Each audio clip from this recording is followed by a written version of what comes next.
I don't know, Rick. You're kind of an asshole. Did you watch that piece That among was actually a wolves? pretty good Rick voice you did there. Yeah, I've been practicing Do because it again. every time I talk to a coda, she burps while she talks. So I'm like, oh, geez, Rick. Oh no, we gotta get out of here. Anyway, Oh, dude, I'm loving the camera on this computer. I don't look albino. I look white as mhm. hell. You look normal. And Aaron kind of looks like an Asari. No, you look like you're bathed in warm light. And yeah, like Aaron has like that blue Mass Effect sheen to him. Like Yeah, they're it's that I've been doodling I on need that Rex. some of those glasses that protects me against the harms of blue light. I've been doodling on that Rex, trying some things that like I've been watching on YouTube to like just for illustration techniques and stuff like that. I'm like, all right, so like when I finally get around to actually finishing it or like doing it seriously and stuff like that, I'm like, I gotta find some way to like add that blue sheen to it because that is like a true staple of Mass Effect.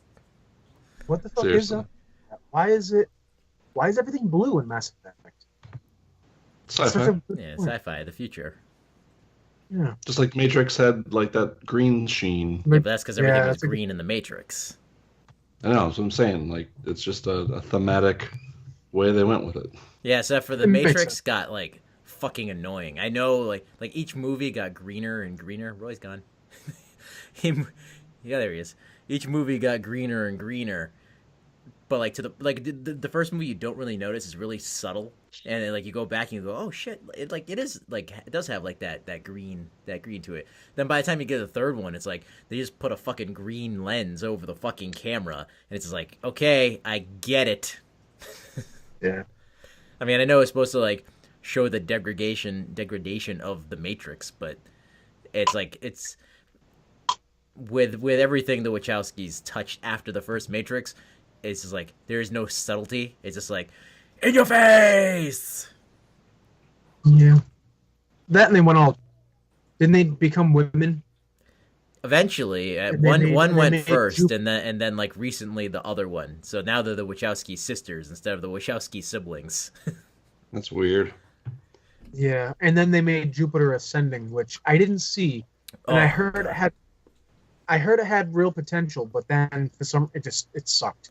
I watched You that know, most of that on the plane back from Hawaii because like I watched Ant Man and then I watched that because those were the only two things that like were good and free to watch, and like I was sitting there that whole movie going like, the fuck is this bullshit?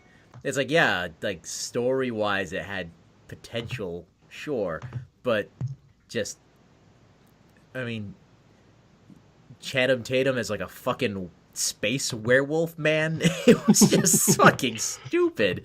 And then like the whole Yeah. concept of like I don't know, it wasn't even reincarnation per se. It was like people, like people and families every other couple of generations, like you might get someone who looked like a great grand something, grandfather or granddaughter depending on the sex. It's like an eerie kind of spitting image. And well, like they didn't say it was like reincarnation in that movie. They were just like, oh yeah, we believe that it's that person but different, but really that person again. So it's like so the whole reason that why fucking Mila Kunis was like the princess is because she looked like the great grandmother princess, and it's like this that doesn't make any fucking sense. Like Yeah. I she's can't even. It was all around dumb. It was. she's gorgeous. She's gorgeous, so it doesn't matter. Shut up. Yeah. All right. Yeah, yeah. I have to wash my mouth because I had to speak about that movie. I didn't even finish it. I was down to the last 15 minutes and we landed, and I was like, I don't need to see how that ends. What about the rocket rollerblades, Cuba? What about the rocket rollerblades? Hey, All right. so welcome back to Modern Retro, and I Oh, is mean that that. recording? Yeah, that whole thing was recording. Ugh. We have Don't start it like that. Give us some warning. See, now you're just ruining it because I might not have started like that. I could have just started with a cold come in with a welcome back to Modern Retro, but now it's a welcome back to Modern Retro with, oh, wait, you were recording all that shit? Oh, don't start with all that shit. It's like, come on, you're doing a Rick voice. A Rick voice. This is all meaningless. Yeah, so welcome back to Modern Retro. We have been gone way too fucking long. You're only supposed to be gone, like, what, 3 weeks? A month tops? And then fucking shit.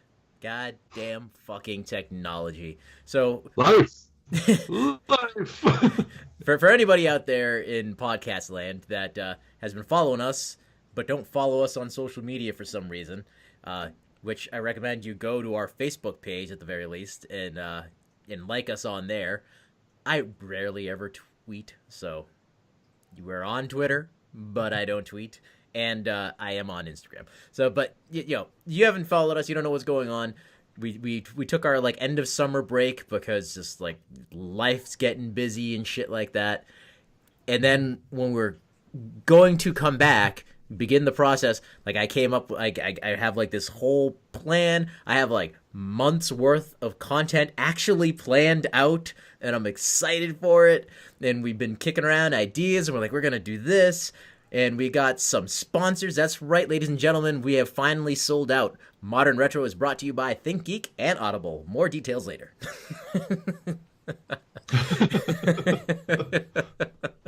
So how does that work? Do we like get paid? I get paid. No. Hey. Yeah. Well, Cuba's going to be doing the show by himself now. Yeah, until this show is self-sustaining, nobody gets paid. That's what these sponsors are for. So I'm not eating $30 a month anymore at the minimum. A business takes care of its employees first, Cuba. That's who makes your product. We're a nonprofit. What? Since when? Since when? Since we've been making no profit. That's why we signed up for this. So I'm strictly in it for the money. Non-profit by just sheer fucking doing it stubbornness. It's not non-profit by choice. No, I never said it was. Non-profit by default. So, anyways, as we were beginning our comeback, my laptop shit the bed, and since we don't record in person anymore like we used to do years ago, this is all Skype, this is all over the internet, and I'm the one that has the master recording. I record all the phone calls, all the Skype calls that come in. Well, we were shit out of luck with my fucking laptop crap in the bed. So it was like now we get that geek fucking Audible money. Well, people need to actually do it. They're not giving me money just to like mention their name. Oh, okay. If I did, every other word would be Think Geek or Audible. Welcome to the Audible Retro Podcast, brought to you by Think Geek. So, long story short, had to fucking replace my laptop, and between diagnose and purchasing and setting up, it took longer than I wanted, but we're back. We're fucking back. And goddamn, just, I think the last time Roy and I recorded an episode, which I am glad to say I was able to recover from the old laptop, because we went on, we kept it to like an hour, because I was very strict about that. Did we? Yeah. Did like, maybe a little over, but when I get to editing it, it will be an hour. And that was a good, solid episode where we're definitely going to have to have a follow-up on that one. Did you get video for it? Yes, I did. I managed to save both. And the video is great. I don't like really the fact that we do video. That's all your bag. You think it's you get all excited about it. You love doing the fucking video shit. Me, I don't care about it. But the video for the Game of Thrones episode that me and Roy did is beautiful, because he's doing exactly what he's doing right now. He's wearing his fucking skins and his armor. He's wielding what is that? Is that a Roman short sword, Roy? That's a new one. Been all sorts of shit. Who wants to come play? Come on, guys. I got claymores. I've got gladiuses. I've got dirks. I've got Damascus style. If you can see it, steel. Where are you getting all these? Don't ask questions you don't want answers to.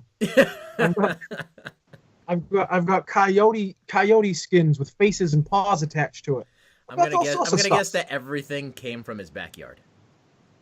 In one form or another. Everything he's wearing and wielding came from his backyard. Aye. Winter is coming. Indeed. Indeed. Right? Oh, so we haven't introduced ourselves for the new listeners or the listeners that forgot who we were in our long break. So I am Cuba. I think Roy just hit himself in the face with an axe. Yep. I guess I did. I'm always joined by one or both of these two clowns right here. Introduce yourselves. Hi. Roy. Hi. Did you just do a salute to the fucking radio? He always salutes it. Ridiculous. I don't know why. I am Aaron, also as I've been dubbed, the resident Yeti. Indeed. I basically handle all of the reviews for movies and games and things because these guys don't get out much. I get out plenty. I saw a movie recently. We could talk about it because I'm figured, woo. That's right. We'll get to that. Roy will actually be able to participate in a movie review. Right, and I am Roy, your friendly neighborhood pervert, maybe, I guess. You know what? That's coming from you. I did not say that. I have you listed on the website as the wild card. So, and if you want to change to resident pervert, I can do that. For some reason, I just had an image, right, of remember Resident Evil? How it was just the eye for Resident Evil 2. It's just an eye, and it's just between two like blinds. So it's just me peeking through, just resident pervert. You see like a little finger like pulling one of the blinds down. I like it. Yeah, they have me on here because I talk a whole lot of nonsense, and I usually try to derail conversations as much as I can because that's where my mind lives. So that's that. Yep, lives in the train gutter. So, life has been chugging along for us as a little life update for everybody here. One of the reasons we took a break was Aaron bought a house. Woo! Which I've been to twice. I bought a nightmare. So I did. I was the only one who wooed. I'd woo if he was excited. Courtney's excited. Aaron doesn't care. I was over there on Sunday using his hard drive recovery machine and then playing some fucking Cuphead. Holy shit. We'll get into that later, dude. But so I was over there and before I left, I just turned to Courtney and I am so sorry that your future husband will not mow the lawn or do any of the fucking yard work in this goddamn That's house. not true at all. That's not true at all. We'll see. If she says Think about it at least 15 times, can you please mow the lawn, then maybe. But otherwise, I have a 12-year-old kid. That's what she needs to earn that iPhone that she's getting. Okay, well, that's a good... I was going to say, Aaron, think about this. Every time she has to go mow the lawn, she has to go do it on a hot summer's day, wearing a tank top, boobies all over the place. I got all fences. No, you don't. You have no fence on the side of your driveway like that. If that dog wasn't chained up, they would have just strolled right in. She's not mowing that grass. Mowing the backyard grass. Well, my point is that's your motivation to get out there and do it yourself, so she doesn't have to do it. You know, you don't want anybody in the entire state of Rhode Island looking at. He's gonna be sitting there looking out through his window from his dark room while she's mowing the lawn, so he can just watch her sweating in the tank top thing.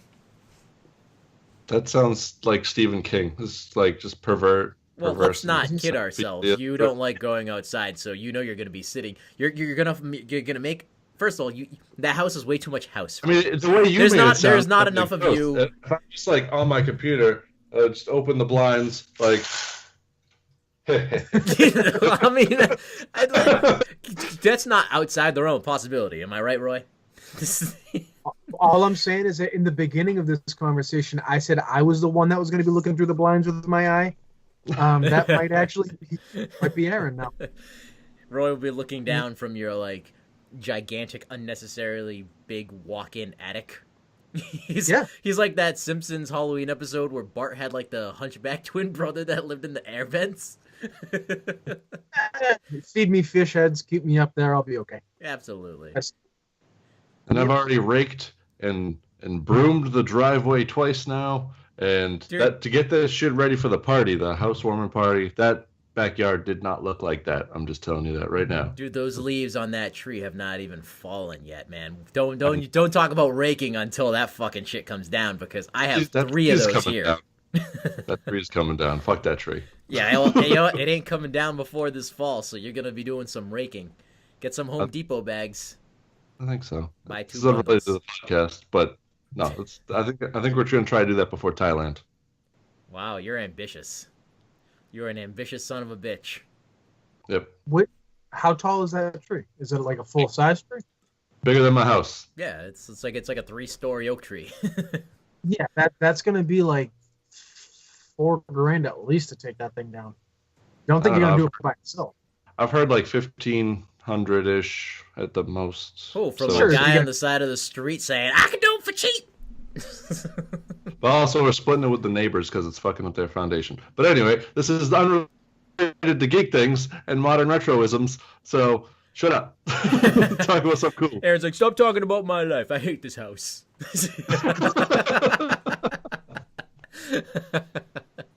Roy, we took the month off because you have various house projects and stuff, but more importantly, you were getting your house ready for the return of a very special guest. I should call him in here. You should call him in there. Like, tell him come in and sit on your lap. Superfan Pat. Superfan Pat, who ran away from us and disappeared. He disappeared into the mountains of Virginia, and I don't know what prompted his return. I can only speculate, but he is back. You prompted his return. Yeah, you. That's all. Yeah. I hounded. I was like, "Come back, please come back." I was like, "I will let you. You will live with me. We will join forces. We will create a strong family. We'll join our houses into one." You don't think it was the banjos in the backwoods as he was walking to work? Yeah, man. He was telling me all you could smell down there was chicken shit. It was pretty gruesome, I guess. So, yeah, it's pretty. I'll have him on, and we'll have him on to tell some stories. Yeah, it doesn't sound fun, but him and Julie are now comfortably back in Massachusetts, where they belong, rightfully so, and they're living with me, so that's pretty cool. Roy's got a webcam set up in their room. No, just in the bathroom alone, not in the bedroom. That's wrong. I have boundaries. Just in the shower. Okay, it's a communal area, so I guess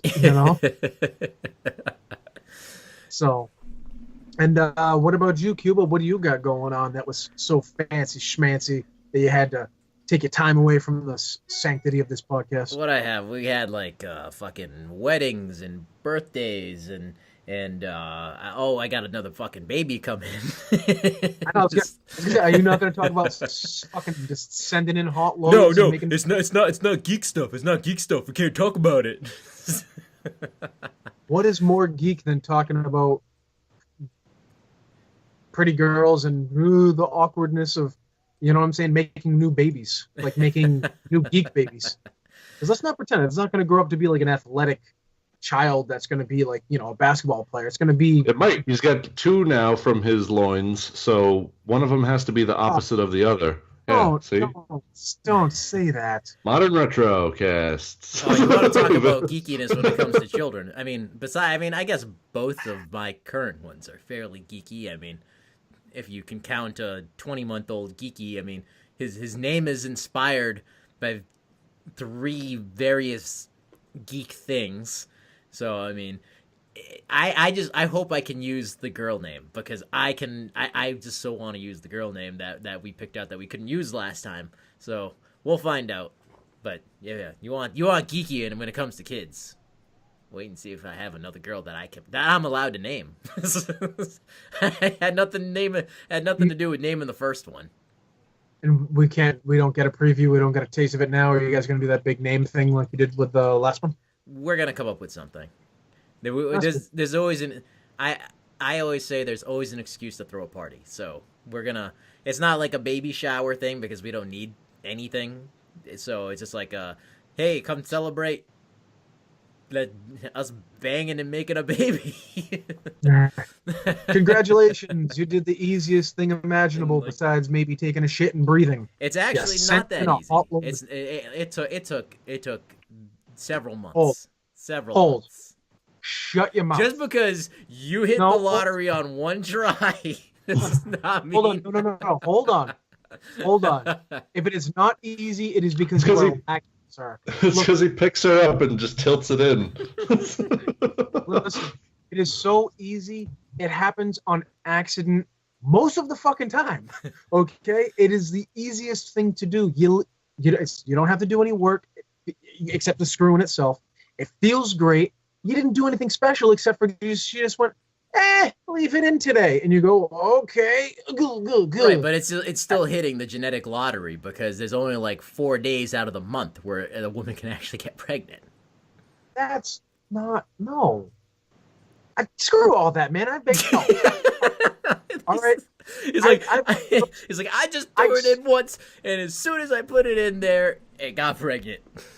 Dude, I got kids that I don't know about. Her. I've sneezed in the general direction of females, and they get all of a sudden 9 months later they're like, "Hey, you got a baby," and I'm like, "I don't even know your name, bitch. Get out of here." So, fuck you with that 4-day shit. That's a myth. Oh, we're not getting any new listeners this season. Listen to the anger in his voice. He's like, no, that's a lie. That's a lie. It doesn't happen. I fart and there's babies. I have seen so many fucking family movies, goddamn, with that plot. It's like, no, this ain't mine. Get out of here, you hoe. Yeah. I mean, what the fuck? Post that I sent late, dude. How accurate was that picture that I sent you, where it said, if she's majoring in nursing from high school, then she grew up to be it. Then she's, if she was a hoe in high school, then she went into nursing or something like that. I was like, how fucking accurate is that? I don't know about you guys. Holy shit, that's like 100% absolute true. I don't know. Most of the nurses I didn't know in high school. Plus, Robert's a nurse, so I don't know how hoish he was. He's probably a hoe. No, I like him a lot. So you guys got to actually meet Robert for the first time in person when we had our end of the summer party over here. I got a live in person Doctor Who discussion. Oh yeah, dude. He came wearing a fez and I'm pretty sure a Doctor Who T-shirt. So yeah, Bad Wolf T-shirt. Man does not fool around when it comes to his Who, or almost any geek topic of conversation. He's always good for. He's always a good time. So that was a good picture of us all there. It's like, and that was his idea. He's like, we need a picture because we're all meeting for the first time. Except for my giant fucking Yeti arms. It's like I'm propped up on you guys, and you guys are just holding the weight of my arms. I actually think I kind of offended him a little bit, because I said something. I was like, "Yeah, me and Aaron, we cannot stand next to each other for pictures because for some reason, I don't know what it is about a facial structure, but when me and Aaron take pictures together and we're like, hey, leaning into each other and shit, we look like the gayest couple imaginable. We really do. I've got pictures. Remember from your your wedding? I almost said one of your weddings. Sorry, that was like you're only at one of them, sir. Only at one of them. Yes, I know. I made it sound like you had like a dozen. You look like a sickeningly sweet couple. You collect weddings like I collect kids. I mean, what the fuck? That didn't sound. No, like I made kids, not collect kids. It came out totally wrong. He's peeking through his little window shade. It's like, I'm gonna grab that kid walking down the street. No, that just as a SWAT team just comes busting in through my fucking door. So what do we No. got today, Cuba? So I said something about, I was like, me and Aaron can't sit looking, we'll look like the gayest couple imaginable. And he's kind of like askance, like looked to the side at me, and I was like, not what I meant. Sorry. Like, so that's why I look super awkward. I like say the most awkward shit in front of people that you shouldn't be saying that shit to. Like a lady I worked with, like had to be rushed to the hospital.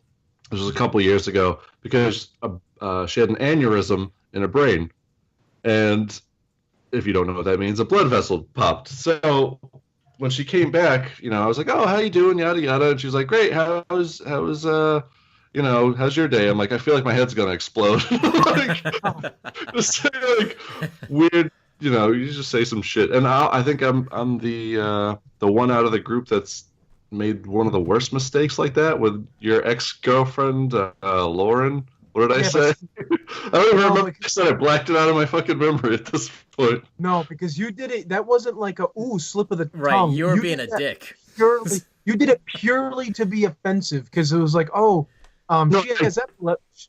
She's like, she has epilepsy, so if she sees certain things like patterns of light, she'll get seizures. And you said something about that. You're like, I'm gonna have a seizure. I was like, dude, come on, man, don't make me that kind of. She had seizures. I said something about seizures, and yeah. She Then got you did a little Donald Trump fake seizure, dude. This is like terrible jokes. It didn't work. I was trying to like. Mine is that. So I've done the same thing. Like I was at the funeral for a friend of mine, like almost 10 years ago now, and I hadn't seen her father in maybe like 6 years before that. So you're making your way through the line of the family members and stuff like that. And I get to her dad, and he's like, "Hey, I haven't seen you so long." I'm like, "Hey, man," I'm like, "It's like good to see you. How's it going?" And he kind of like looks down. And he goes, "Well, it's been better." And I was like, "Fuck." That's like my go-to greeting. Like, "Hey, how's it going?" It's just like, but like, shit. Well, I got a dead kid, so not so good. Yeah. It's like. Movie, you too. I moved on real quick. I could never come to this theater again. So, Cuba, what's going on? What topics do you have put aside for us today? Oh boy! What a perfect! Oh. Well, since we've been gone for a while, there's been a lot of TV and movies. There's been too much to cover, but we can just touch upon a few things that I think warrant discussion amongst us here. That well, with that voice, it was kind of a good segue. Oh boy! Oh, you want to talk about Cuphead? Let's talk about fucking Cuphead, dude.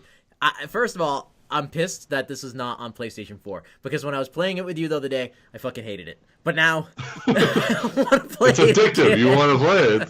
So for Roy and all the listeners that don't know, Cuphead is a game that's been. How dare you consider that a gaming loop? You weren't there on Saturday, so I'm just explaining in your absence. Okay, so anyway, so for the listeners, this game Cuphead has like captivated geeks for a couple of years now. They've been saying this game has been coming out for at least like 2 to 3 years. Like, oh man, I've been waiting. It finally came out Thursday or Friday of last week, and it is a platformer, boss battle-y kind of game in the vein of those old Nintendo hard games like Kid Icarus and Metroid. Unbeatable. Super Ghouls and Ghosts. That is like the most comparable thing I can think of to it, because that was the hardest fucking game I ever played in my life until this past Sunday. The aesthetics of this game are what really shine, because it all looks like a 1930s cartoon down to a T. They got music and soundtrack that plays in every single level, and the mini map. And it's like all crackly, like the film is bad and shit. And they all have these voices, and they all bounce, like those old cartoons. The game itself is a collection of every single villain boss battle that you've ever played in your imagination. Every level is a boss, and then that boss transforms into a tougher boss, which transforms into a tougher boss, and you have to beat this within 3 to 4 hits. Like if you take 3 to 4 hits, like Super Ghouls and Ghosts, you're done. You got to start over from scratch. And it's not just the boss like lobbing like a bomb at you or something like that. There is shit flying all over this fucking screen. I mean, holy So it's shit. so it's like Galaga style.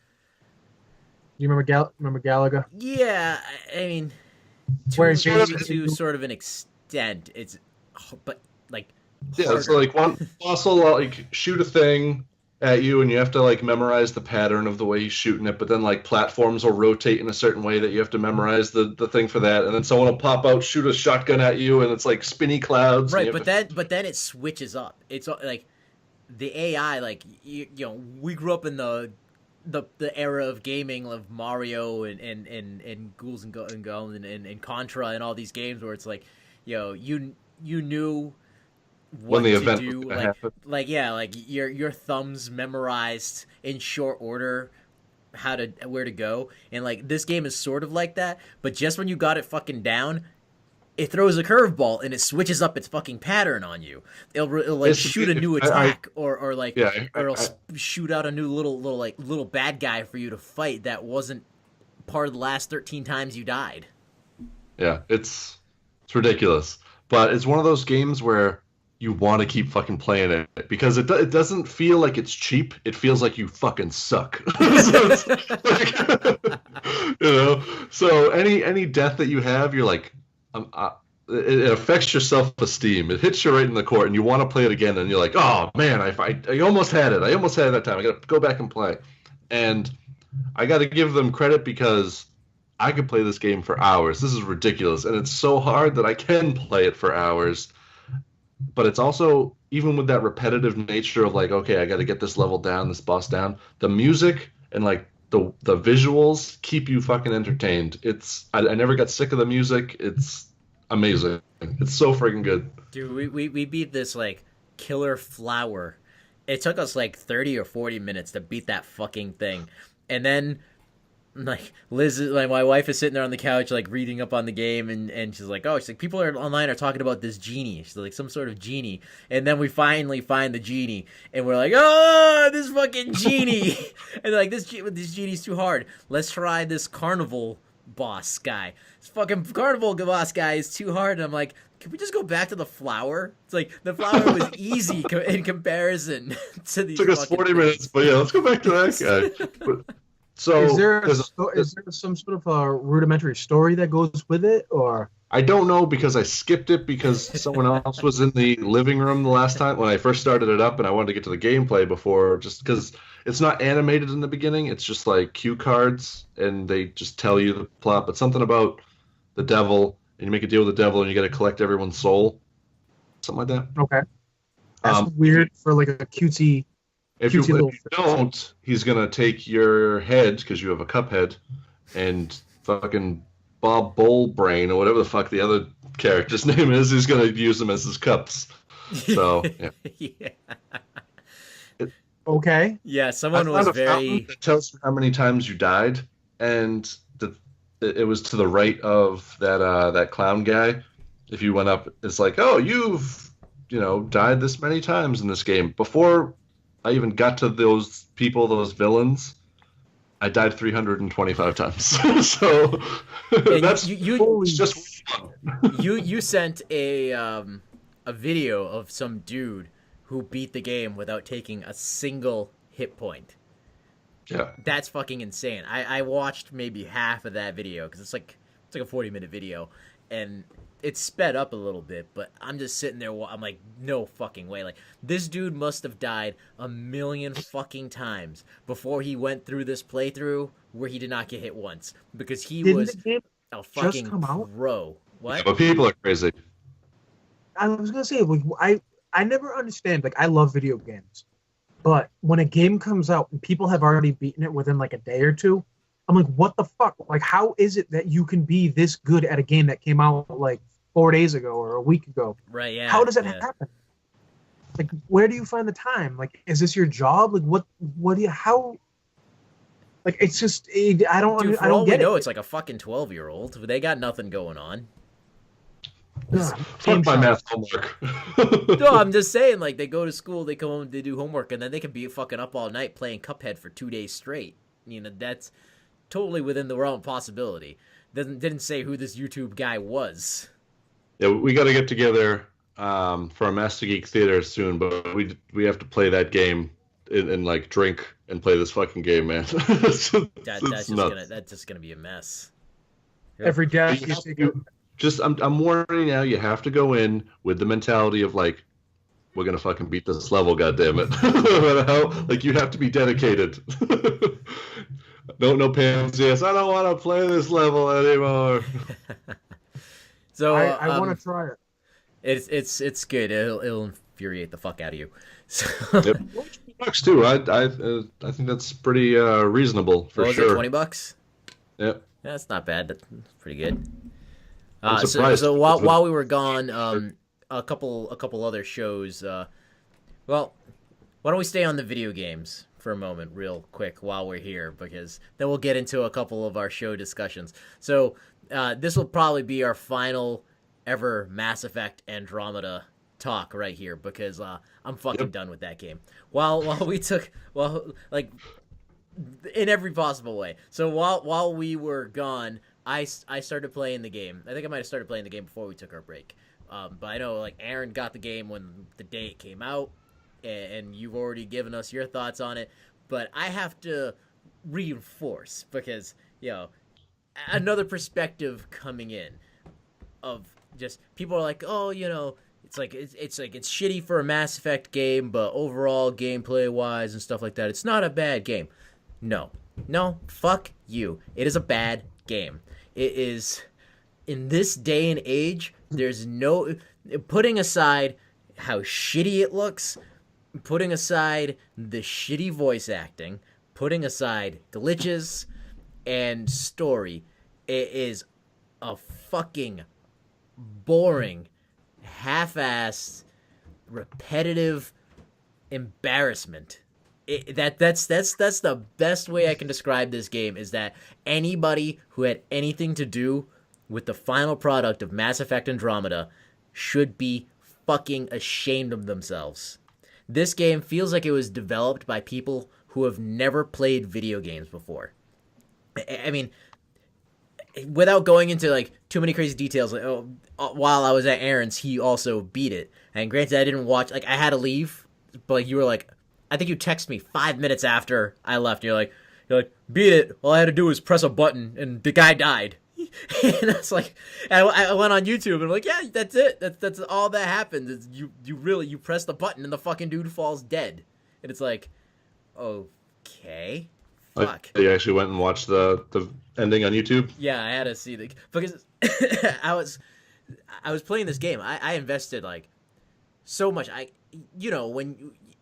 Beyond just any Mass Effect, when you're playing any RPG, at least me, I'm pretty sure both of you guys, you are doing like every side quest that you can do to level up, get new weapons, and just because usually doing side quests are fun. Not in this fucking game.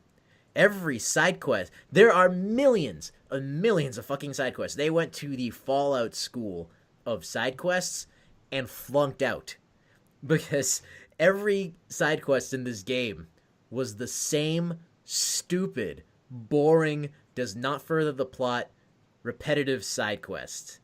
They're all fetch quests, right? They're all like, scan this thing here. Now drive all over this massive map on this planet and scan 3 more of them. And then go talk to this guy who's on this other planet. Why can't you call him? Because. And talk to that guy and tell him that you completed the quest. And he's going to say, thanks, Pathfinder. And you're not going to get any fucking experience points for it. It's just like, it's like, so really? What's the point? Then what's the actual point? Like, besides just padding gameplay, there's no, like, overarching point to the game to have these in? Not really. There is, but it's so fucking pencil thin that it's like, okay. At one point, I got so sick of side quests, and this was around the time that we were taking the break. I'm like, I'm done. Like, I'm making the conscious decision that I'm not going to be doing these side quests because they don't fulfill me in any way, shape, or form. I just feel like it's a slog to get through, and like it's just padding gameplay. And like I said, I keep having to watch these fucking same loading screens over and over again because you got to go here, you got to go there, and it's pointless. Like, why can't I just instantly teleport, motherfucker? So yeah, it's pencil thin. There's maybe 3 or 4 events out of the entire game that are connected to an overarching plot, and they don't have any wow factor to them whatsoever. No, there is no drama in this game. Like, there are moments where, like, you can tell it's supposed to be dramatic and it's supposed to be epic, but it's just done so flatly.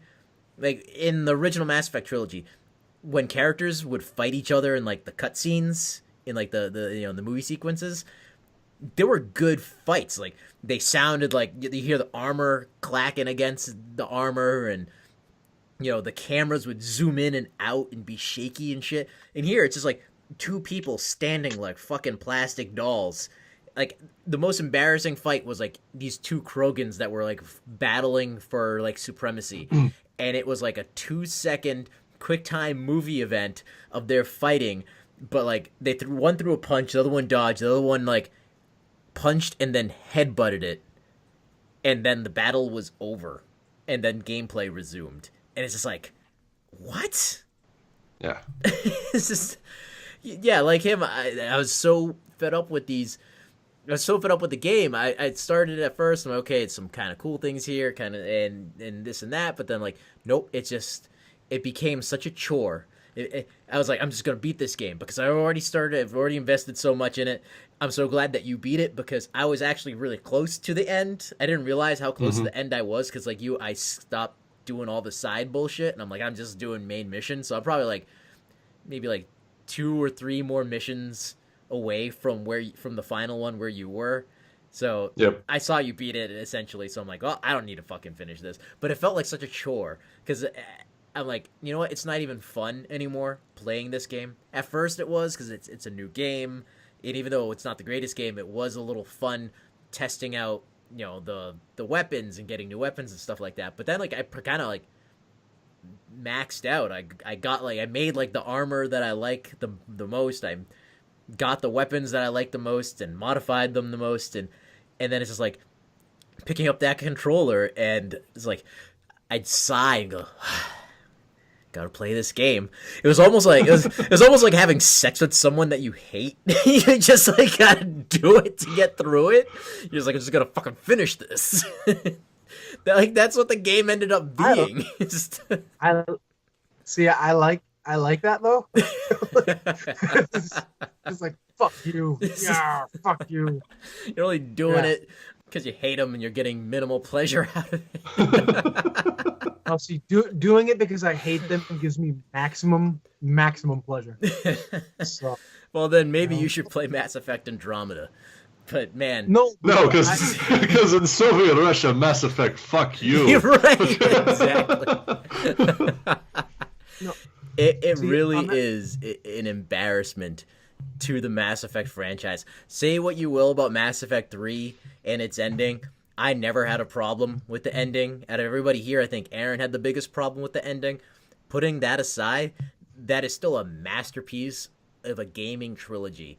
And to be followed up with this lazy garbage is insulting to the fans. It's insulting to the gamers who invested so much time in Mass Effect and loved Mass Effect, to be given this lazy garbage. And if I sum this game up in one word, it's fucking lazy. That's 2 words, but you know, put a hyphen between. I give it a lazy garbage. So you'd give it a 0 fuck, like no fucks given? If we're giving it a fuck system, yeah, there's 0 fucks were given. 0. Absolute 0. There is no excuse for that game to look worse than a game that's 10 years old. It is no excuse for the terrible writing and terrible voice acting. No excuse. Everything, like I said, everything is lazy.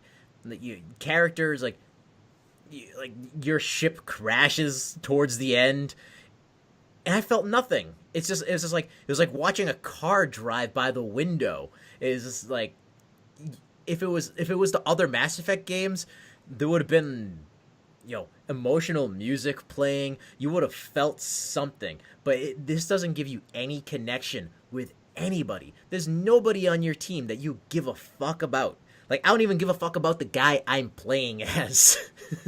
Basically. Yeah, because he doesn't feel like, an embodiment of you is the major thing. The thing that did it for me, were like a good portion of the game, I was like, it's not a terrible game, but I mean, is it terrible? But there's some good things. And then I got to the Asari arc, and all the faces were the same on the Asari arc, and I was like, yeah, fuck you. They only that's the laziness, right? It's not just the Asari arc; it's the entire game, all game long. Every single Asari has the same face, and oddly enough, I don't know if you really noticed this, but I did. Like, the Asaris had the best animated faces. Like, they showed their emotions and facial expressions better than any other character in the game. And it's like, they're like, yeah, we nailed this face. We get the most emotion and everything out of this face.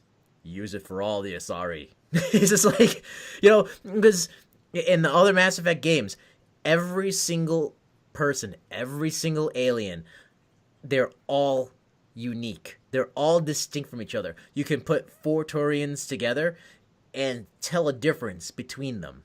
In this one, they're all the same. They might have different, facial paint, but they're all the same exact fucking thing. All the Krogan males look exactly the same. All the Krogan's females look exactly the same. All the Solarians look exactly the same.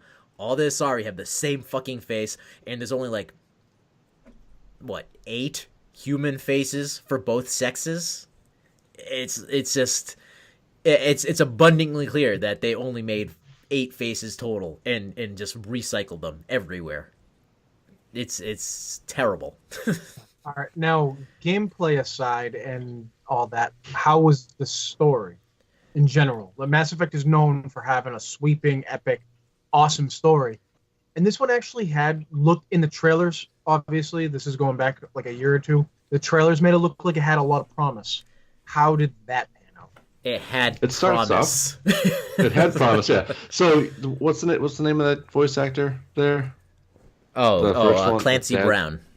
Clancy Brown. It starts off with a Clancy Brown narration, and you're like, yeah, what all these people are talking. What are these people talking about? This has got a Clancy Brown intro. It's coming along good. They got a cool little intro where he's talking about the universe and going to another galaxy for humanity, and then he dies.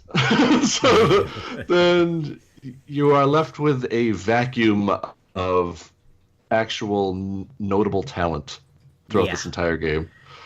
And the idea of going to the Andromeda galaxy to colonize it on the surface sounds interesting, but then you think isn't the Milky Way galaxy full of hundreds of thousands of stars? Why do we need to send people to Andromeda? And then other people go, well, the Reapers.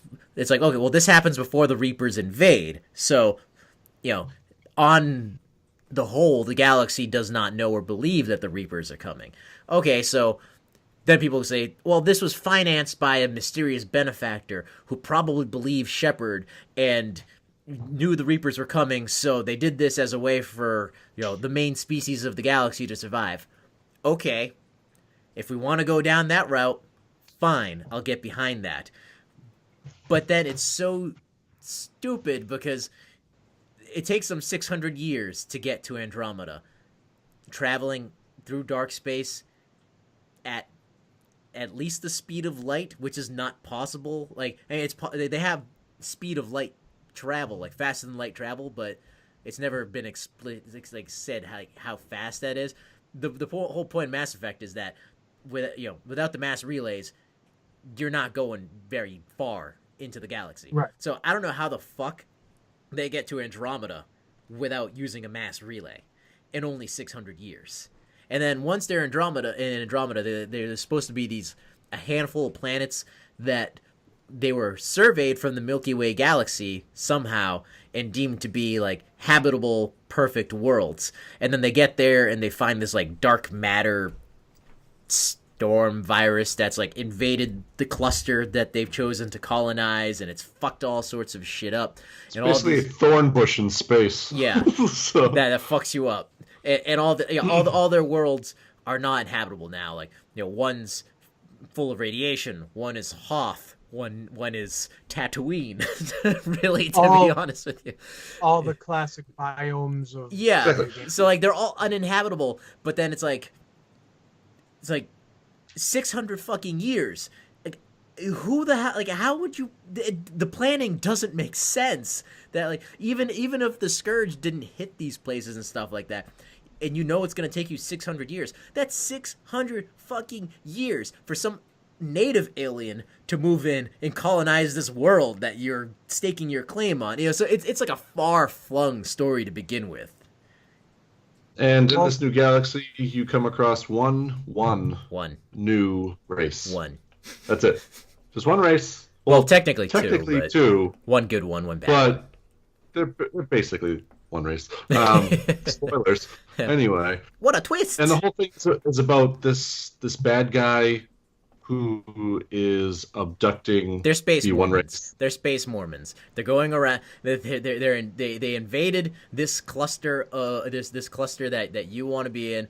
600 years ago, this scourge came. I don't know if they explain where it came from, but the thorn bush came, fucked shit up. There's leftover technology from an ancient advanced race that people don't really know how to handle and shit like that. Then the fucking space Mormons come in and they abduct. They either kill you or they turn you into one of them. Then they call them the Chosen.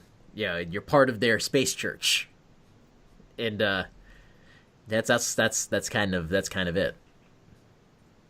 Is there any mention to anything in the other series, like in the original 3 games, Reapers or anything like that? There's like a recording of Liara.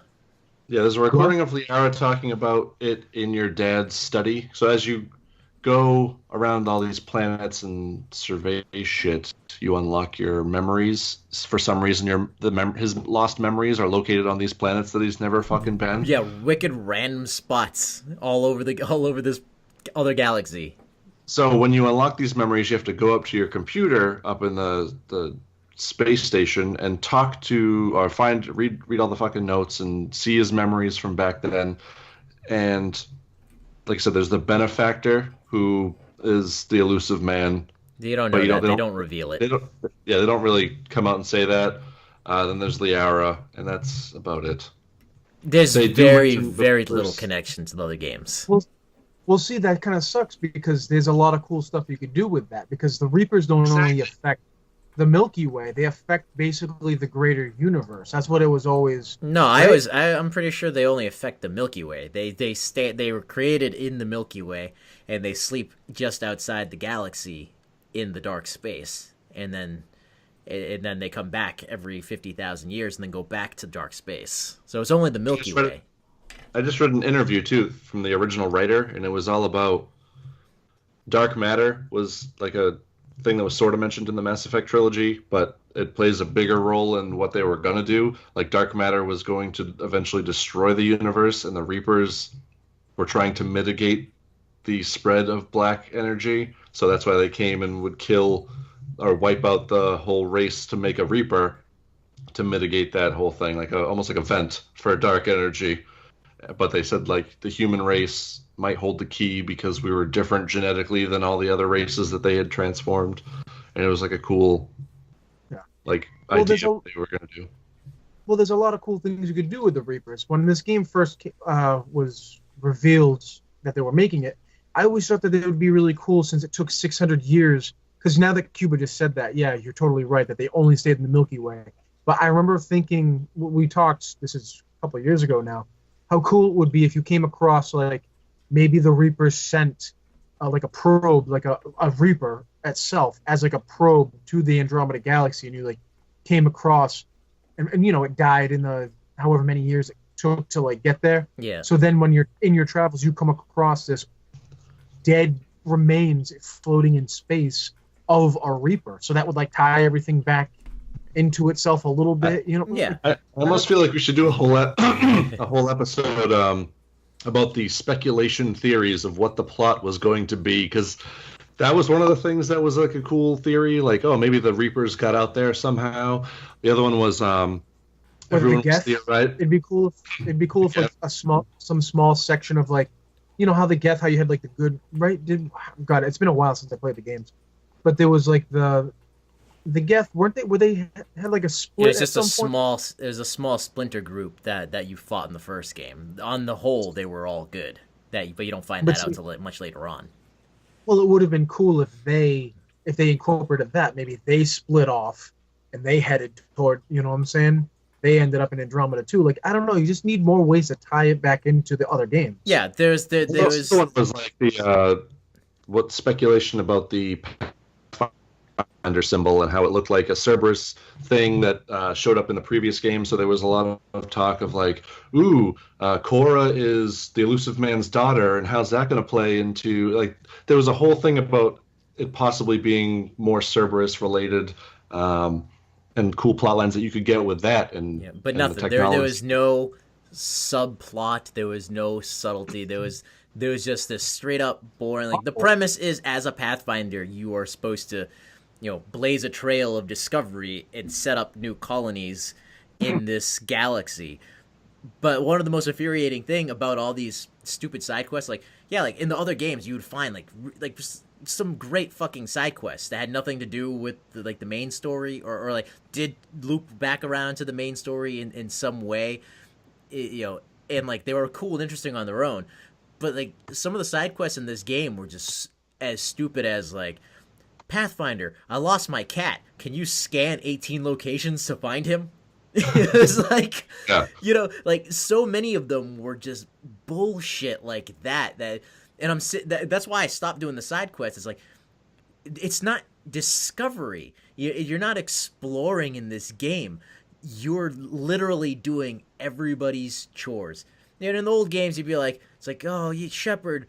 He's like, my brother moved to this colony. He was attacked. If you could track him down for me, that'd be great. And it's like, okay, maybe I'll do that. And then you do it. Well, because it's heroic. It is. It's like, okay, well, because it would make it thematic, where it's like you go to that village or that colony or whatever it was, and of course, inevitably, it would have been destroyed and in flames because of whoever, whatever, whether it was the Geth or the collectors or whatever. Perfect example of side quests compared to the original trilogy and this one. So yeah, like in the original Mass Effect, you had a side quest that was like, oh no, we lost track of this base, but it went dark. Can you go check it out? And you like discover that a Marine that used to work for Cerberus, who's getting tested on, like took it over, and a cool plot, like a cool little mini game plot. Right. This game is like he said, find 3 of these things. So you already know you have to find 3 of these baskets, and they're located around these 12 locations. You're like, that's not fun. Or a similar thing where someone in Mass Effect Andromeda goes, oh, I can't find my girlfriend. Like, she went to this off planet, and I haven't heard from her. Can you go see if she's okay? And you go there, and she's like, I don't want to be with him. He's a loser. Go tell him that I'm not coming back. I'm like, bitch, go tell him yourself. Like, fuck. Yeah, I did one of those, and it was like, my daughter was sitting there with me I was playing the game, and I could tell by the conversation it was going to be one of those. It was like, yeah, they went to this colony and they disappeared. I don't know, and like I think I chose a spot and I went like, it's like, that's too bad. But yeah, well, this Mass Effect is just, I gave it the benefit of the doubt, and it's disappointing is not even the right word. They took everything wrong with Mass Effect 1 and they amplified it. I want a fucking refund. I paid like the most for this game. I paid nothing. I found it in my mom's store, and I took it for free. So I am glad I did not pay a fucking penny for it. I got nothing for it. I got nothing to show. Yeah, fuck that game. So Yeah. this is the final verdict on Mass Effect Andromeda is fuck it. Fuck that game. That's what I say. That fucking game. It really is a step backwards for the franchise, an insult to the fans, and I think as far as I understand it, killed the Mass Effect franchise. They're not making a sequel. They're not making any DLC. They shut down the Montreal office that most of the work was done in. But you know what? They duped the population and got their money. Like, EA released its statement saying that, they made better than expected profits this year, and specifically cited Mass Effect Andromeda. And it's like, you motherfuckers, because they released I as Roy and I always say, never fucking sign up for a pre-order. Never. Because the game will always be available. There's always copies of the game. I don't care what they throw in with the pre-order, you'll always be able to get your hands on it. They duped everybody in with the fucking pre-order. And when a movie is bad and they don't let the people give reviews until after the movie comes out, they did that with this game. Anybody who played like the betas and tests and all that, they would not allow. They actually made you sign up for EA Access, which was a $5 fee, so you could play 10 days earlier. And then you're not allowed to give a review about it. You weren't allowed to say what you thought of the game. So, everyone's all psyched out because it's Mass Effect, and the cinematics look fucking beautiful, but that was only for like commercial purposes, because even the cinematics in the game do not look as good as they did in the fucking commercials. So then, all these people fucking pre-ordered, they got the game, they got this shitty game that they did not know was shitty beforehand because there were no reviews, and then, even you sell that game to GameStop 2 days later, EA already got their money. They made bank, and they're laughing at us. They're fucking laughing at us to their shareholders. EA pulled a Negan and walked up to you and went, "See what I did there? I stuck my dick down your throat, and you thanked me for it." Yep. Yeah, it's. I stick with what works. I really do. Like, I went out and I bought The Last of Us Remastered. That's the last God, game I bought. That's fucking, dude, that's fucking great. I actually haven't finished Ellie's little side prequel quest. I need to do that. But I mean, I played, I bought and I own the remastered. I beat it like a year ago. It is that was fucking beautiful. Well, I was gonna say something earlier because you had said something about oh man, the dreading of picking it back up to play Mass Effect Andromeda. And you were like, dude, I don't want to play this game. And I was gonna kick in and say I feel the same way when I play The Last of Us, but for a completely different reason. Yeah. Because that game is so emotionally heavy and it is so damn good that when I pick it up to play it, I'm I know what's gonna happen because I played it before and I beat it. But it's been 2 or 3 years and I haven't played it since because it was so emotional. I'm stealing myself spiritually. Well, did you beat Horizon Zero Dawn? Yeah, I played that. Okay, I mean, because that was a fucking phenomenal game. Yeah, but it didn't have the knife in the gut that it gave you feels, and then narrative wise, beyond its beautiful stellar graphics, narrative, it was a fucking solid story. Oh yeah, absolutely. Completely original, and Andromeda had all the framework it needed. All the pieces were there of the puzzle. They just needed to be put in the right spot. And it was we could workshop, the three of us, in about 15 minutes, a better cohesive story than what they did. They took all those jigsaws and just flipped the fucking table over and said, fuck it. They took all those pieces and threw them on the ground and pissed on them. It breaks my heart because I love those 3 games. It's like they had a house that was already built and all they had to do was put a small extension on, but instead they just burnt the house down. Yeah, dude, they shit across the mantle. It was awful. It's just everything that was good about that. This game the original 3 were so good. Aaron basically fucking forced me originally to borrow one of his Xbox 360s to play. He threw it in a Shaw's bag. He just whipped it at me, and he was just like, "You're gonna play these, and you're gonna love them." And I was like, "Oh, Jesus, fine." And he was right. It breaks my heart to think that they fucked that game up so badly. Yeah. Goddamn EA. And now they're coming out with this Battlefront 2 that everybody's getting so psyched about, and I cannot get up for for the Fool me team. once. I'm waiting for the reviews. Right. Again, I don't pre-order. I will buy it much later on if it's worth buying. But the only reason I'm excited for Battlefront 2 is because the single player mission. They have put a lot into it, and like I said, like based on everything, like I think we bring this up almost every single time on this podcast, but because of the panel at Star Wars Celebration, and then just all the featurettes that had been coming out, like when there's a team behind it, I can't say what EA is gonna do. Maybe EA is gonna chop this game up and sell it back to us piece by piece because that's what EA does. But I think what we're gonna be getting is going to be a solid game that's a big improvement on the first one with a good narrative story, with a good narrative single player story. I hope. I mean, that would be in line with how the first original 2 Battlefronts went down. Mm-hmm. You know what I mean? The first one was okay. It was good. Yeah. But it was really just more of like a take control of this, get the command point. Yeah. It was just like run and gun and like right. And the flag. But the second one had like the space battles. It had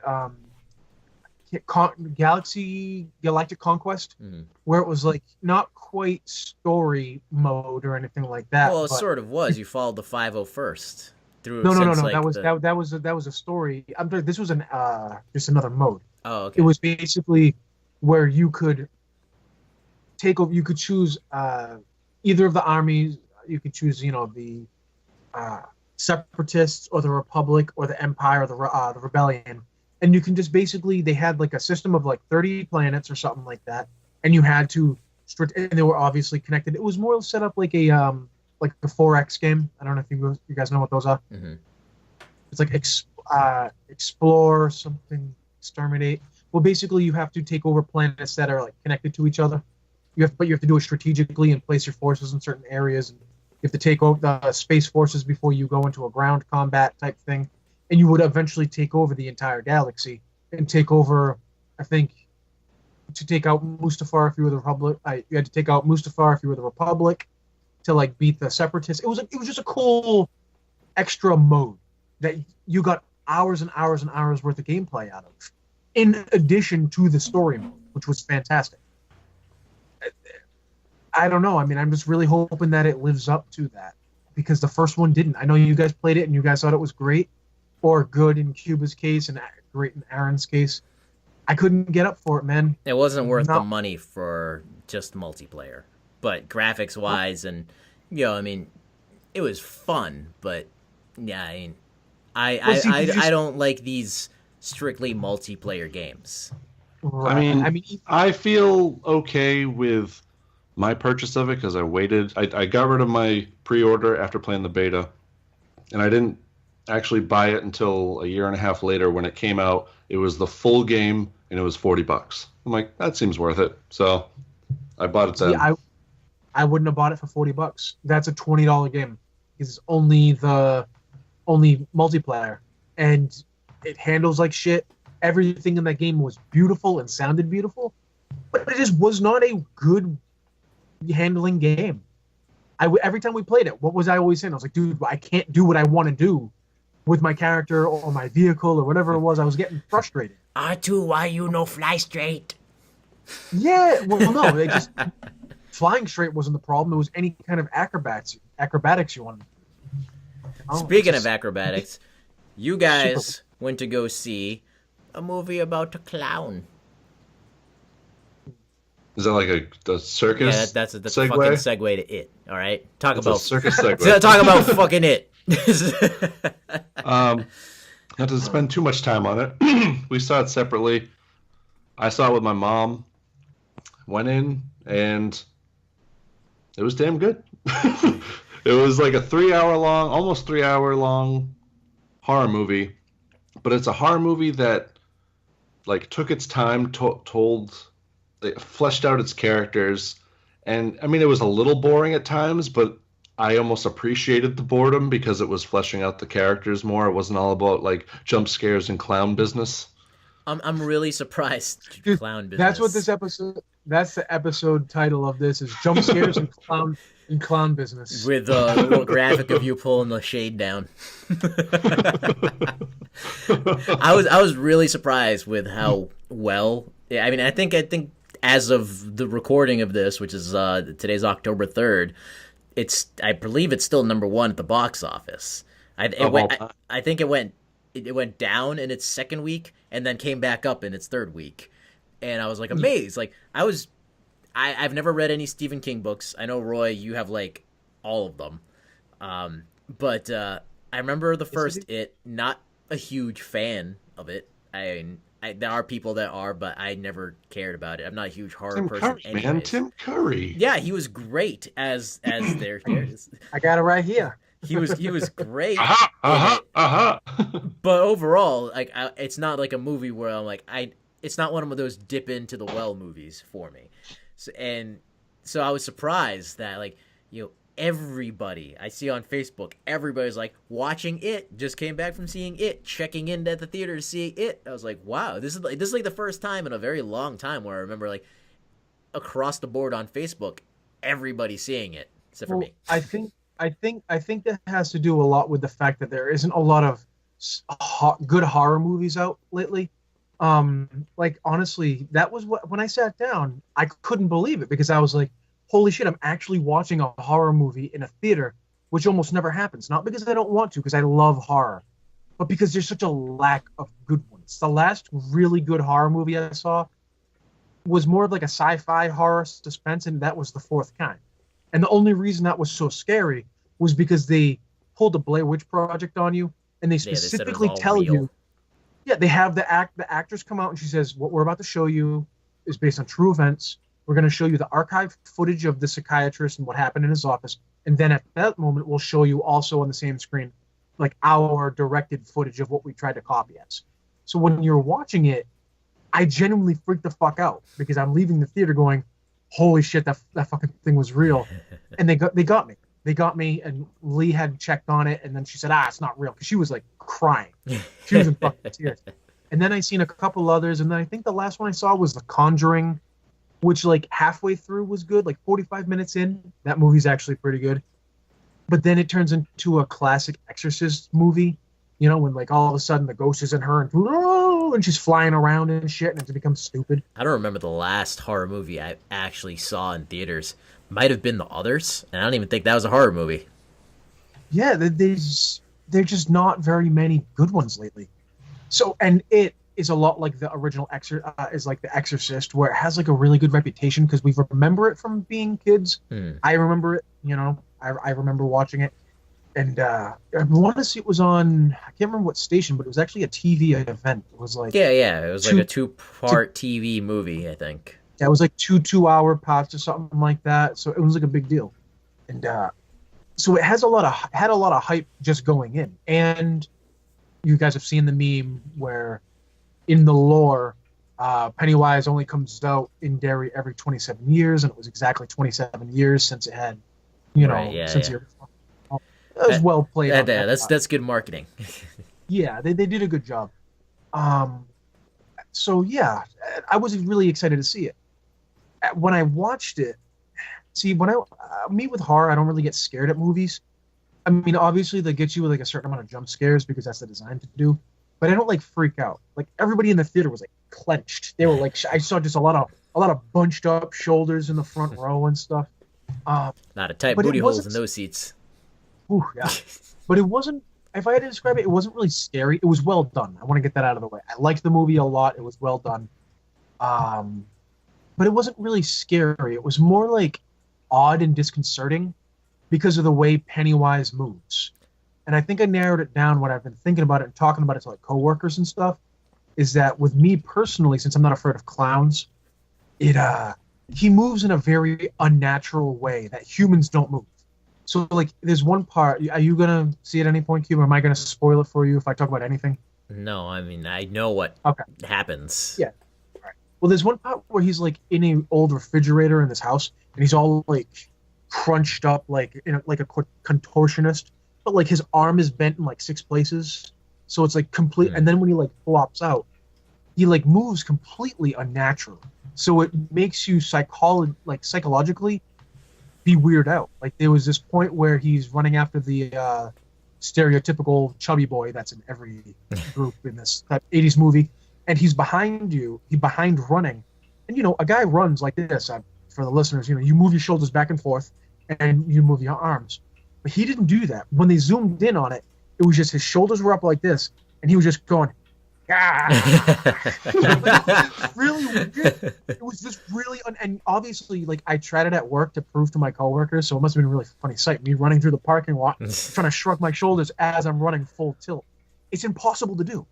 So like your mind, through the hundreds of thousands of years of genetics as living as people, we know that humans don't move that way, apes don't move that way, nothing we've ever seen has ever fucking moved this way. That is the best kind of scary, is like, not, I can't stand jump scares and cheap scares, but like a movie that will just have you creeped out and uncomfortable the whole time. I think that's why it's basically good, because it sticks with you after you leave the theater, because you're like looking down a dark alley, and you start seeing in your mind like the cool setups that they had in the movie, where like, someone hunched over or doing like some weird contortion, and you're like, motherfucking dark place, I'm leaving. There wasn't a whole lot of jump scares in this, which is good, because what they would do is that they gave you that kind of horror where it's coming and you still can't look away. Like the part in the trailer that happened was they knocked this old projector over, and it keeps on, like, even though they unplug it or whatever the hell they do, they beat the shit out of it. But the frames keep going, and then they go faster and faster, and like the family photo that's of the mother, the hair slowly moves out of the way like it's a motion pic, like an old school motion picture, and it becomes Pennywise, and it's coming, like it's obvious, but you're like staring at it, like when's he gonna come? When's he gonna pop out? And then it's like a slow reveal that still gets you, and they did have a few jump scares where like a character would turn around and something was there. But I would never consider it to be cheesy, because I don't know, the movie just pulled it off so well. And huge ups to all the actors and actresses in this movie. They did a really, really good job, especially the kid that was the from Stranger Things. No, I know, like, he was like again, stereotypical, because this movie, and as the miniseries, it encapsulated all of the stereotypical. It's basically like watching The Sandlot and taking those characters out and putting them in a horror movie. It's like Nightmare on Elm Street meets The Sandlot. Yeah, you're killing me, Smalls. But that kid, for Stranger Things, he was probably the best character, because it was like, when we used to hang out with our friends, it would just be like swear central and like fuck your mother, like that type of shit. Yeah. He did that throughout the entire movie. He was Roy the entire movie. Yeah, I guess. It was just a bunch of dick jokes and like talking about people's moms, but it wasn't ham-fisted. It was exactly the way kids would talk at that point. I even think they said like the word. Maybe not. I thought they called someone a faggot or something like that, I think, at some point, and I was just like, this is like what somebody would say in the 80s. These are all the little like dumb jokes that a kid would make. And you could tell that kid had experience from the Stranger Things, because he was the best one out of them all. Well, I guess when he went back to shoot season 2, he just kept swearing on set, and they had to keep redoing takes. That's hilarious. If I had any complaints, they're pretty minor, but I would have liked to see more. Like, there was a lot of in what they call the Losers Club, with all the kids. Yeah. We got the stories of, like, I think there's like 7 of them. 7. I can't remember exactly. 7 or 8. There's a lot of them, and there's certain points where it's like they split up, and then they've got this big reunion where they got to get back together, and they show specifically certain kids and like how they overcome their personal like one kid has an issue with an overprotective mother, so they show like that confrontation, and then they show a confrontation of a girl and her abusive dad and how she overcomes that situation. But there was like 3 characters that they didn't do that for, that I really, and I hate to say it, but one of them was the black kid that was in the cast, and I wanted to see like his kind of resolution. Yeah, they just kind of gloss over. They just kind of tell you. Well, because they had it in the beginning, and not to get, I know this has probably gone longer than we actually originally wanted to, but they had like a very cool, one of the first scenes that they showed the kid in, he had like his father or grandfather, I think it was his uncle or something like that actually, saying like chastising the black kid for not doing something that he was supposed to do and not doing it well. And he was like, your father would have done this. And there was just this moment, and you wanted to learn more about that kid and his story, and they never really gave you that. And there was 2 or 3 other characters that they did the same thing with that you just never really saw enough of. You know? Again, it works at the end, so it's a somewhat minor complaint. But, it's what we do here. We criticize and we nitpick. How many fucks? I think as of this time, it's also the highest rated R movie over The Exorcist. Yeah, it beat Deadpool. Yeah. Yeah. Oh, and one other thing I wanted to mention real quick is that I've read the book. Well, I got halfway through the book, but also with the miniseries and all that, I wasn't actually expecting, because they didn't say anything about it. I read they may have released it, but at the very end of the movie it says there's still kids and all this and that, and then it says Stephen King's It chapter 1, like the ending title card. And I was like, oh shit, they didn't say that chapter 1 in the beginning, so obviously they're going to make the chapter 2 when they're adults. But they never let on. So 3/4 of the way through the movie, I'm going, oh, they're still kids. Like, why aren't they adults? I thought they were going to try to jam everything in this one. Yeah, no, the sequel is going to be adults. Which is awesome, because I thought that they were going to try to jam both ends of the story into one movie. So knowing that they're taking the time to stretch that out and do it properly, I mean, they did it as well as you really could have. They're going to pull a Harry Potter, and it's going to be fucking 4 movies for the goddamn one book. The only way they could have done it any better, and it still wouldn't have, I actually wouldn't prefer it that way because it wouldn't have the same effect on a small screen, is to have done something like Stranger Things and make it into a full-length series. You know what I'm saying? Or of like 2 seasons or whatever. But you wouldn't have that immediate shock and awe that you do, especially in one part where he like comes through a movie screen. He's like huge compared to the kids. I'm gonna get you, and like you need to see that on the big screen to get that full effect. There's certain things in this movie that I feel like if you watch it at home, while it might be creepy because it's like, oh shit, there might be someone behind me and I'm all alone, you're not gonna get that same dread. Right. So, but I mean, if I had to give it if you were asking about how many fucks would I give it, I'd give it a solid 8.5, maybe even 9 fucks. I mean, this was as good as a movie that you were going to get. And that's me being harsh on it because I'm rough on horror movies because I never get scared. It's just something that generally doesn't happen to me with horror movies. Even like Lee noticed, she was like, the jump scares that you showed no fucking emotion. But you know what? I'm going to give it a 9. I'm going to give it 9 fucks. That's very respectable for a horror movie, and just I would say in general, it's nine's a good fuck.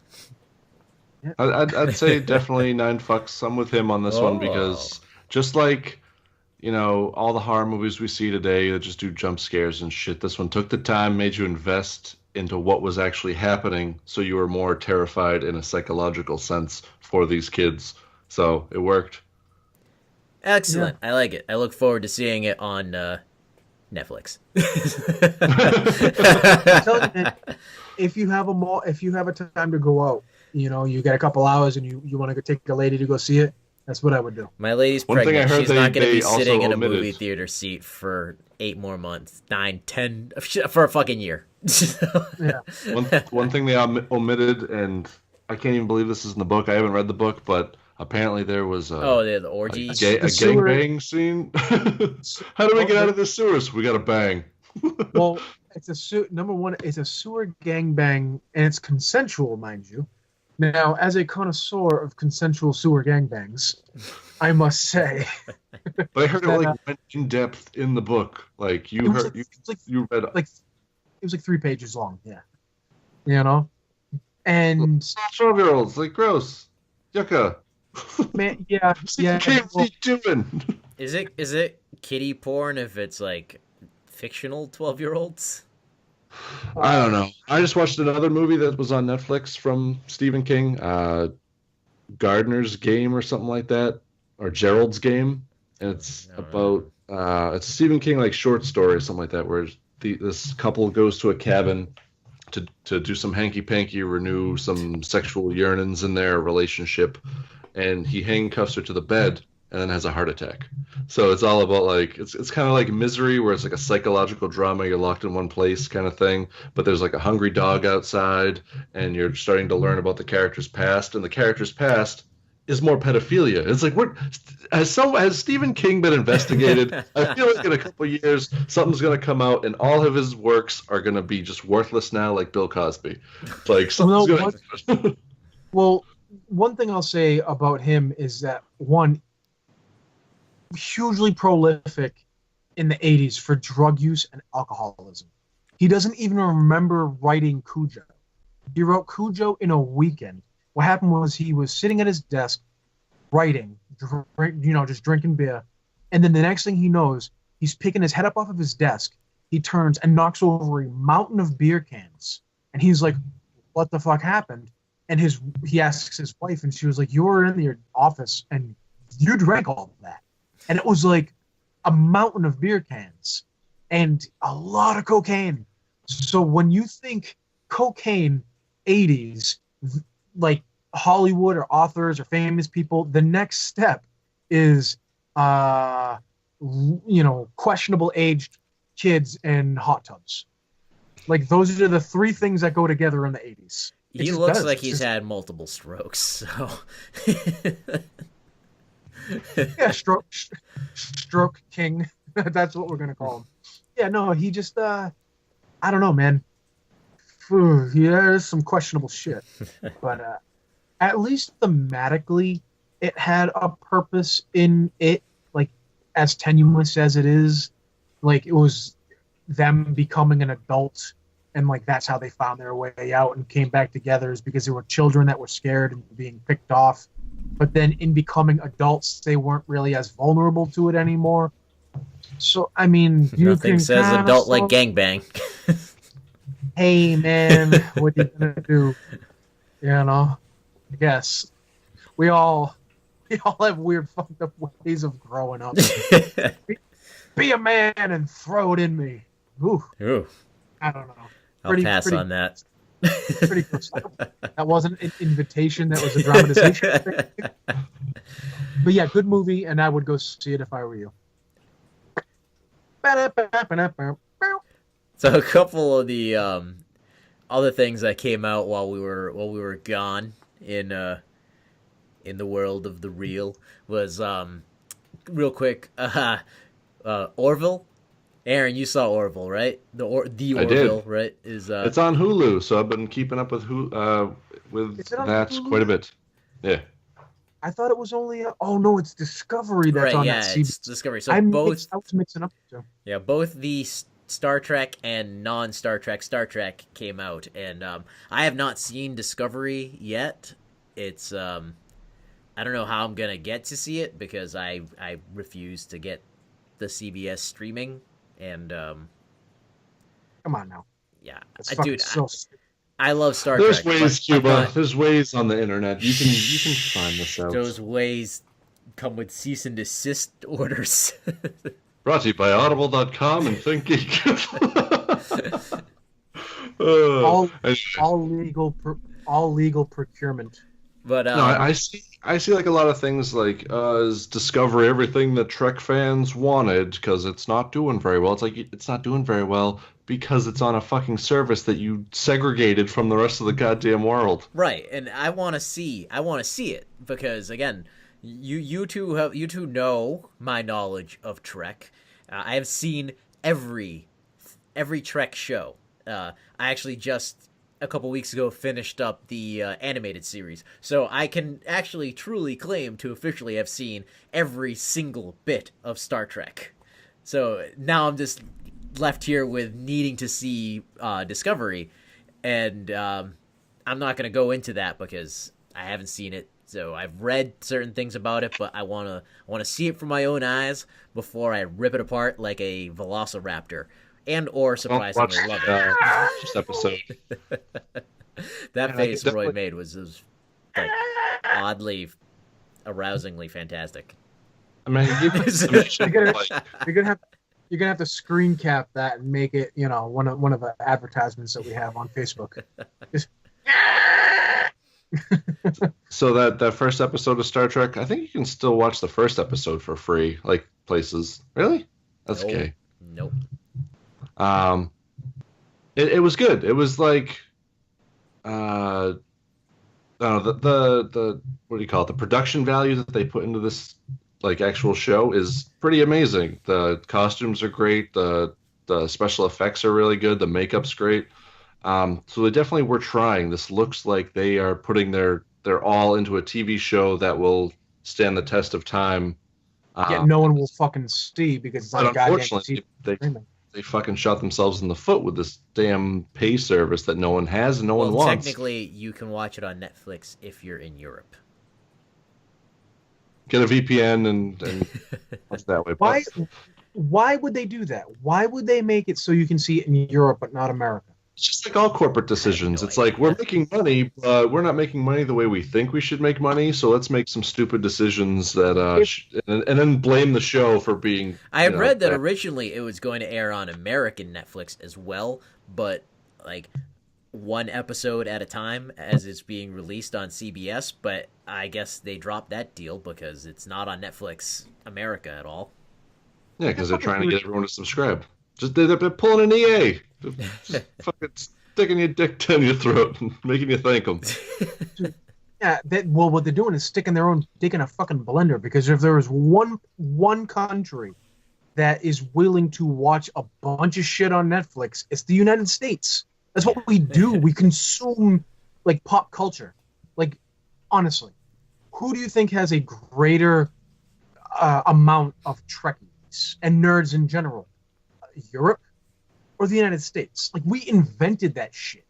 Okay, like, yeah, you had Japanese nerds, like the anime nerd. No, the U.S. took it to a whole nother fucking level. Okay, like Japan might have had manga and anime and cosplay, but they wasn't like fat guys pushing up their glasses talking about how they're like, I'm a level 99 dark elf paladin and I love Star Trek and I tribbles. And no, that's a uniquely United States thing. Maybe not uniquely anymore, but like the largest fucking amount. We have more fat nerds than anybody. And they're trying to milk those fat teats. They're trying to milk them fat teats for all the money they got. It's not gonna work. I don't know. It's I don't know. I'm gonna keep up with it. If you have some sort of means of getting this to me, Aaron, I will give it a proper Trekkie-eyed review. Okay. Also, if you don't want to pay for CBS, there's a perfectly respectable Star Trek show that's on Fox. You can also watch it on Hulu, which is The Orville, which is the new show by Seth MacFarlane, the creator of Family Guy. And I know a lot of people, they hear that and they're like, oh, God, is it going to be like Family Guy where, people who don't like that type of humor where it's just nonsense thrown at a wall? Ted 2 turned into that. But yeah, when I first heard about it before I even saw the trailer, I'm so tired and used to every time Seth MacFarlane is on something, it devolves into him just sucking his own dick the whole time. That's all it is. And I can't stand. I gotta be honest. I can't disagree with that. I can't stand the guy. Like I most of the things that he's done in the past, like, I don't know, 4 or 5 years, maybe even longer, it's just, like I said, devolves into him. He just trips on himself and just sucks his own fucking cock. It's so annoying. But trailer for this come out. I haven't seen a single episode, but the trailer came out for this Orville show, and I got to admit, although it does have that unique MacFarlane like brand of like smug almost, like, I don't know, there's something oily about that guy. You look at him like you got that smug oil, the sheen of smug. But it looked really good. Like, it made me excited to see something that he actually made. So I saw the first episode. I haven't seen the other ones since then, but I saw the first episode, And again, from my Trekkie point of view, it's good. It's not the bad. Like you, I was like, he's gonna fucking, we're gonna have like a scene of like the captain tripping in 10 minutes holding his knee going like, you know, that's the kind of his humor that I fucking hate. But I mean, it really it's essentially a Star Trek show with like some bathroom jokes. Is kind of what it comes down to. They, you know, the jokes aren't overly dirty, but they're just like, they're immature jokes. A lot of them aren't funny. I'll say that about the pilot episode. The first episode, they weren't funny. You're looking at them like, I know what you're doing, Seth MacFarlane. Knock it off. It's not funny. Yeah, like, it wasn't funny, but it didn't take away from it. And yeah, I agree with Roy that Seth MacFarlane does fillet himself quite a bit when it comes to these projects. But also, I have to really give him respect, because his projects, like, he's making the things that he loved growing up. So Family Guy is nothing but the Flintstones in modern times, with a dirtier sense of humor, essentially. The Flintstones, which is a cartoon version of the Honeymooners, he wasn't allowed to make his own version of make a remake of the Flintstones, so he made Family Guy. And then he loves space and science. He put together The Cosmos, and that was a fucking phenomenal show, and I don't know why it's taking so goddamn long for a second season. And he is a big Star Trek fan, and he wanted to make a Star Trek show. He was in Star Trek Enterprise as a cameo, or it might have been Star Trek Voyager. I think it was Enterprise though. But you know, so he went out and he made his own Star Trek show, and putting the stupid jokes aside, it is very respectful in to Star Trek.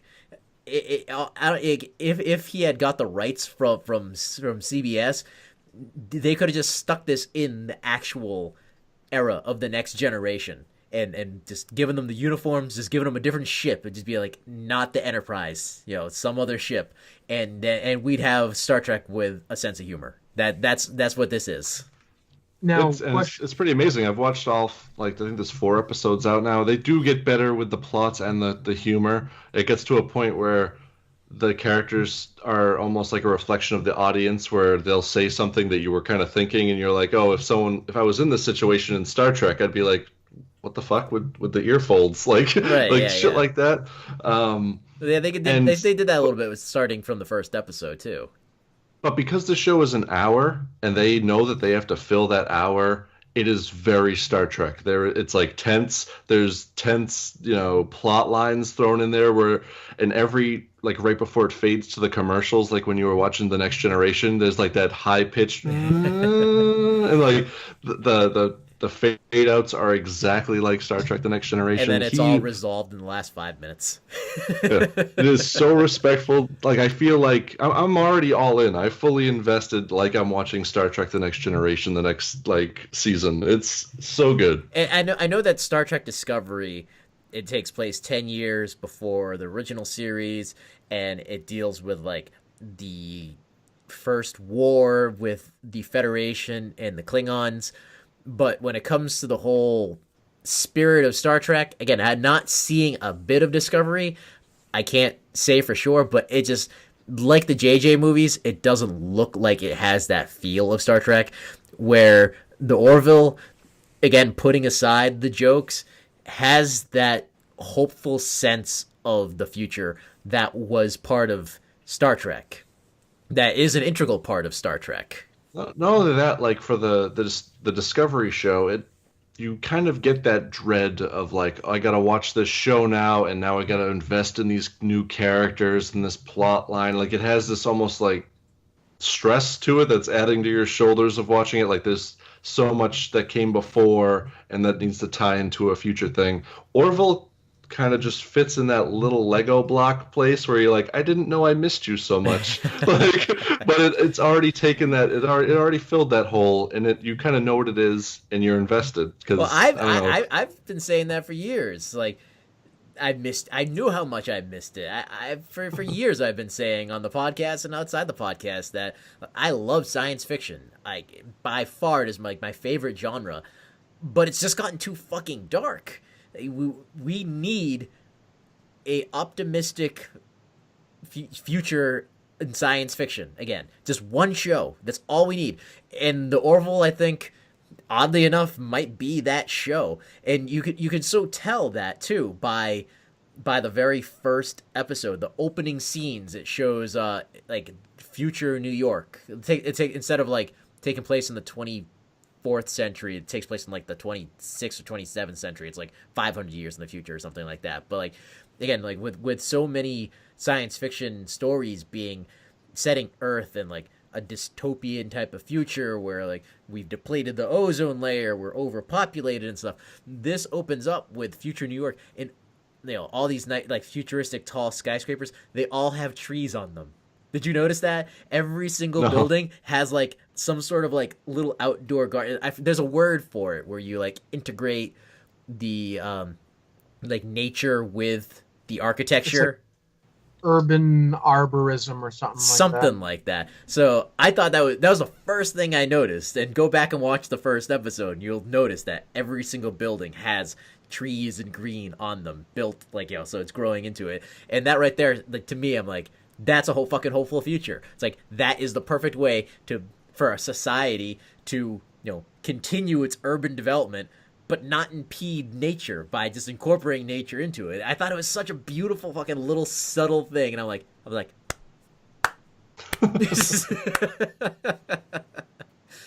so, yes. As far as ratings so far, I'd give Discovery a 6 or 7 fucks, because I know they're trying, but they haven't quite got me. Orville, I give a bucket of fucks. He cares. Yeah, he cared a lot. Based on the one episode that I saw of the Orville, it's definitely got a bucket of fucks, for sure. I look forward to seeing Discovery. Again, I could go on and on about what I think about it without having to see it, but besides thinking that the uniforms are terrible and the ship is ugly as fuck. But I will give my view of it as soon as I have a chance to get through a couple of episodes of it. Cool. I don't know. Hey, neat. So we'll wrap this up real quick right here with the one other thing of significance I think that came out while we were gone that I really want to touch upon real quick was The Tick, the Amazon original series, The Tick. Did you see that one, Roy? I mean, I ain't got that kind of fucking time. No. Dude, it's 6 fucking episodes. You fucking fly through it. I didn't know it was 6 and they're episodes. half an hour long. Yeah. So. I was so annoyed. I put it on, and you're right, we are a society of binging. So I put it on, and 2 hours later, I was done with it. And I'm like, what? That's fucking it? And it was good. It was I wanted more. Well, I was upset that it was only 6 episodes. Well, in that case, just think about it like a 2.5 hour movie. Kinda, pretty much. And it was funny. I love how they handled the change in the Tick's costume since the original pilot a year ago to now. It's like Arthur goes like, he's like, you got a new costume or something. He goes, huh? Did I?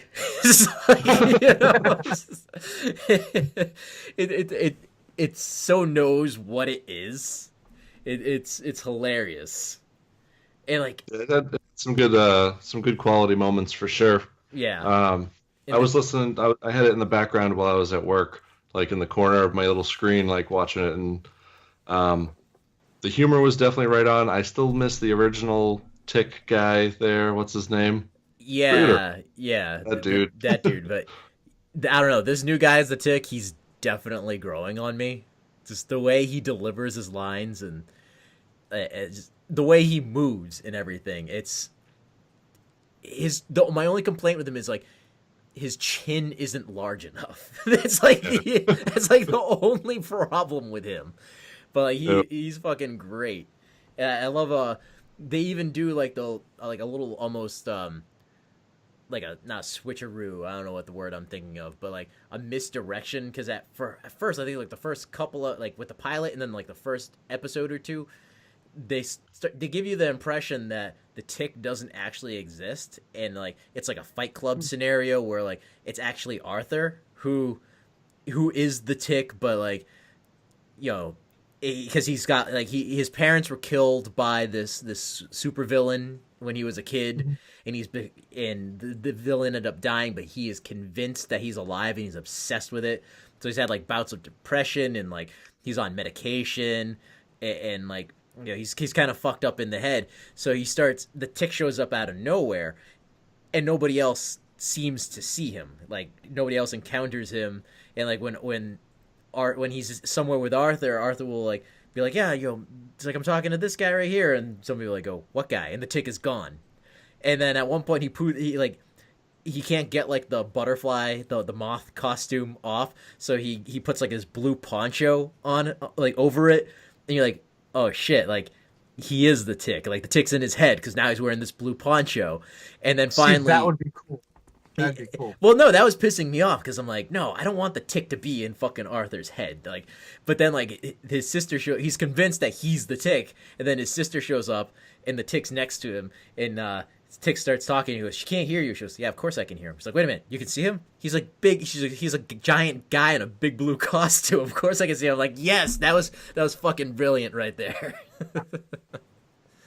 Yeah, I was thinking more of like a weird M. Night Shyamalan type fucking movie reveal. That wouldn't really work for the Tick. It's not. But like the plot that they have going is good. That's why I was so pissed off that it was only 6 episodes, because it feels like it was like just getting like starting to go, and then it's like that was the end of the season.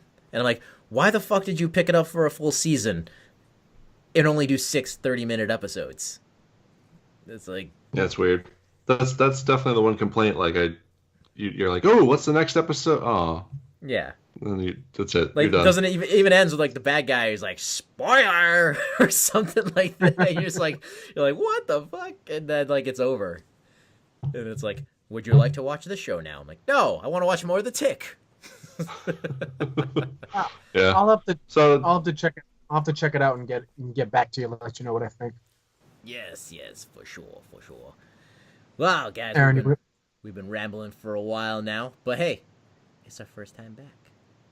You said you wanted content. You wanted content. Here's content. This is review heavy. Reviews up the ass is the name of this episode. There's so much to talk about. We didn't even get into, and I'll leave it for another day, of our thoughts on Colin Trevorrow out as director of episode 9 and J.J. Abrams in. So that could be a topic of discussion for next week or coming up soon, for sure, because we definitely got to devote more than 5 minutes to that. And we got a good Game of Thrones episode coming out in the not-too-distant future with Roy and myself.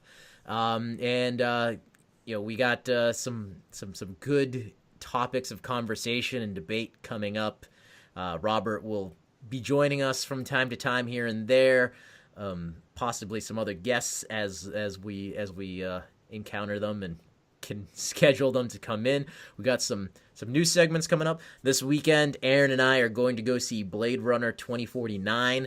We are finally going to get around to doing our Master Geek Theater in the not too distant future, so maybe we'll kick that one off with a viewing of the original Blade Runner, and just to celebrate 2049's release this week. And that's all I got to say about that. Thank you guys for joining us. You can find us on the interwebs at modernretrocast.com. Send any hate mail to Roy. Anything else pleasing, you can send my way at modernretrocast@gmail.com. And that's where you send all the dick pics. All the dick pics. What? No. Yep. The Modern Retro Podcast, Gmail, or whatever the hell you said before. Dick pics. Do it now. /dick pics, semicolon. It's just gonna be me. It's just gonna be me, like a million of them. Just Just a billion fucking dick pic. I'm just gonna stuff your mailbox with Polaroids of my dick pics. I don't need to fucking see your fucking little curlies. Little curlies. What you talking about? Come on now. Come on. And Yo, as usual, boys. you can always find us on Apple Podcasts, iTunes, Stitcher, and anywhere you listen to your podcasts. Tune in. You forgot tune in. I said anywhere. Anywhere they listen to the podcast. Ladies and gentlemen, have a good night. Later, guys. Bye.